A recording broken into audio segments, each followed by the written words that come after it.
इस वक्त की बड़ी खबर आ रही है। शपथ लेने के महज 3 दिन के अंदर ही बिहार के मंत्री मेवालाल का इस्तीफा।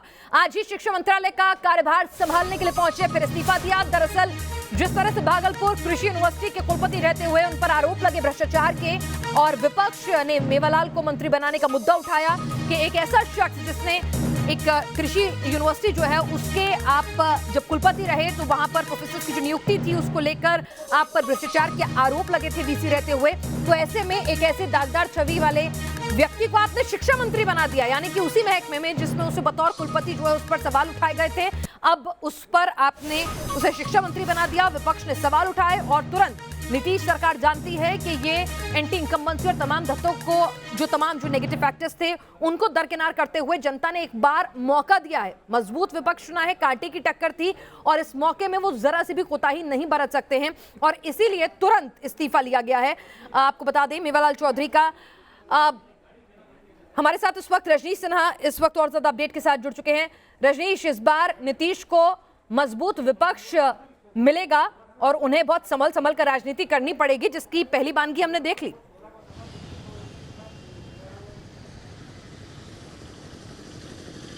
बिल्कुल पिनाज, ये तय था जैसे ही मेवालाल चौधरी को मंत्री पद की शपथ दिलाई गई थी उसके बाद से ही हर जगह ये आवाज़ उठने लगी थी कि मेवालाल चौधरी पर 161 प्राध्यापकों और जूनियर साइंटिस्ट की बहाली में धांधली का आरोप है, उन पर भ्रष्टाचार का आरोप है। और आश्चर्य की बात यह है कि उनकी जो जांच हुई थी उस वक्त उसके लिए सुशील कुमार मोदी ने ही पहल की थी। वो पूरे प्रमाण का पुलिंदा लेकर तत्कालीन गवर्नर होते थे रामनाथ कोविंद, उनके पास पहुंच गए थे। देश के प्रधानमंत्री तक ये बात पहुंची थी और उन्होंने तब के तत्कालीन गवर्नर और कुलाधिपति रामनाथ कोविंद जो थे उनको उन्होंने ये पूरा प्रमाण भेजा था। जांच हुई थी और जांच में सही पाया गया था सारा कुछ। 2017 में निगरानी में मामला दर्ज हुआ था, सबौर थाना में मामला दर्ज है और अभी तक चार्जशीट इसमें नहीं हुआ है, लेकिन इसकी जाँच चल रही थी। और इसके बावजूद उन्हें मंत्री बनाया जाना, विपक्ष लगातार इसको लेकर हमलावर था, हर ओर से आवाज़ें उठने लगी थी। पार्टी के अंदर भी सुगबुगाहट तेज थी और नीतीश कुमार ने शपथ ग्रहण के बाद 2 बार मेवालाल चौधरी को अपने आवास पर बुलाया, 2 बार उनके साथ बैठक की, तमाम जानकारी उनसे ली और आज उन्होंने पदभार ग्रहण किया। उसके बाद फिर उन्हें सीएम हाउस बुलाया गया, वहां पर फिर से उनसे जानकारी ली गई और उसके बाद उन्हें इस्तीफा देना पड़ा। जी फिलहाल जी इस तमाम अपडेट को आप हमारे साथ लगातार साझा कर रहे हैं, आप बने रहिए।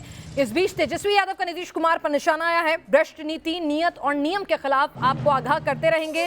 तेजस्वी ने कहा है ये महज एक इस्तीफे से बात नहीं बनेगी। तो तेजस्वी ने भी बता दिया है कि भले ही वो इस बार सत्ता से कुछ कदम दूर रह गए हों, लेकिन मजबूत विपक्ष के तौर पर वो अपनी राजनीति को चमकाते रहेंगे। इस बार सरकार को घेर के रखेंगे। जो पिछली बार उन पर आरोप लगे थे कि वो सीजन्ड जिसे कहते हैं वो नेता नहीं है। क्या कुछ कहा उन्होंने ट्वीट में, जरा सुनिए। आपकी भ्रष्ट नीति, नियत और नियम के खिलाफ आगाह करते रहेंगे। महज एक इस्तीफे से बात नहीं बनेगी। अभी तो 19 लाख नौकरी, संविदा और समान काम समान वेतन जैसे अनेक मुद्दे हैं।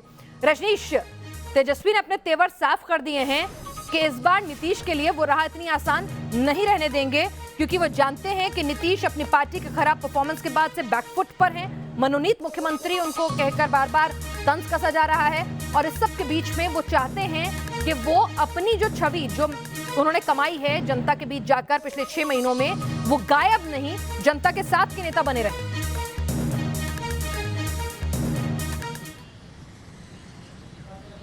बिल्कुल, देखिए पिनाज, ये तय है कि आने वाले वक्त में विपक्ष बहुत मजबूत है और नीतीश कुमार उनकी पार्टी के लिए राह आसान नहीं होगी।